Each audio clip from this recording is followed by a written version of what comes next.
these times of change and uncertainty, the pressure on leaders is constantly increasing. The need to be effective in these extreme conditions can create insecurity, stress, anxiety, and fear. When we perceive a threat, we can have a fight, freeze, or flight response, but none of these responses, stored over the ages in our neuronal circuits, can be of any help when we have to work effectively, improve our performance, inspire our staff, or think out of the box. Today, more than ever, leaders are confronted with questions with no easy answers, such as, how can I master my emotions and find my inner balance when the environment around me requires that I make quick decisions under pressure and in extreme circumstances? How can I access my creativity and my talent to produce ideas that can lead us beyond the crisis?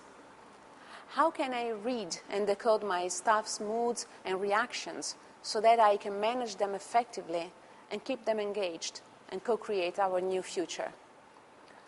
When the turbulence gets closer, because we experience a reduction in our financial possibilities, because our job is at risk, because the value of the money we saved and invested is decreasing, we perceive we are in danger, and quite often we fall in the trap of fear. On one side, this makes us aware of the danger, preventing us from behaving in an incautious way. But on the other side, it prevents us from making the right and appropriate decisions. The physiology of fear triggers a whole series of events in our body. First of all, we focus on danger. When we are in danger, our brain ignores every information which is not useful for our survival and focuses on the cause of our fear. This prevents us from seeing our situation from a neutral point of view and makes us miss possible opportunities. Fear takes control of our body. When we perceive a danger, a gland in our brain called amygdala takes control of our thinking brain and activates a process whereby our body is filled with chemical elements such as adrenaline and cortisol. Our blood is redirected towards our limbs so that our body has the strength to fight or fly, and we lose the capacity to be unbiased in our judgments. This automatic physiological mechanism, called amygdala hijack, has served our survival for millions of years, but today it activates also when there is no reason to do so. The decision-making process is conditioned. The decisions we make have a conservative aim and serve our survival. We do not assume risks, we only take into account immediate consequences and not long-term impacts. We choose only those behaviors that will not worsen our crisis. And we act like victims. We may happen to feel like we are the victims of circumstances, ineffective in front of events, and always blame the fate or others for our negative results. So, some hints to move out of the trap of fear. First of all, practice relaxation and meditation.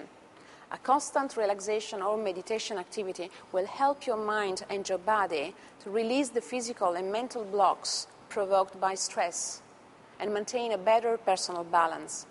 Each day, devote 15 minutes to this activity. Practice behaving like an observer.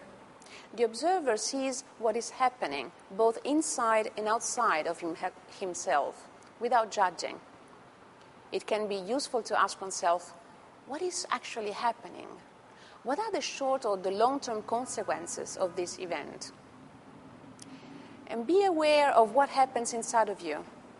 Develop the capacity to recognize emotions as soon as they raise. Get used to identifying the signals that your body sends right before or while you feel this particular emotion. When you learn to do so, you become also able to understand when fear is about to take control of you, forcing you to respond in a defensive way, and you can stop this automatic response. Develop resilience. Avoid the temptation to feel like a victim of events. Ask yourself, what am I choosing to see in this situation? What opportunity is in this for me that I cannot see yet? Or in 10 years' time, why will I be thankful for this crisis? What benefits will I realize that I have obtained from it? Or offer your company a Life Coach Lab transformational workshop on conscious leadership.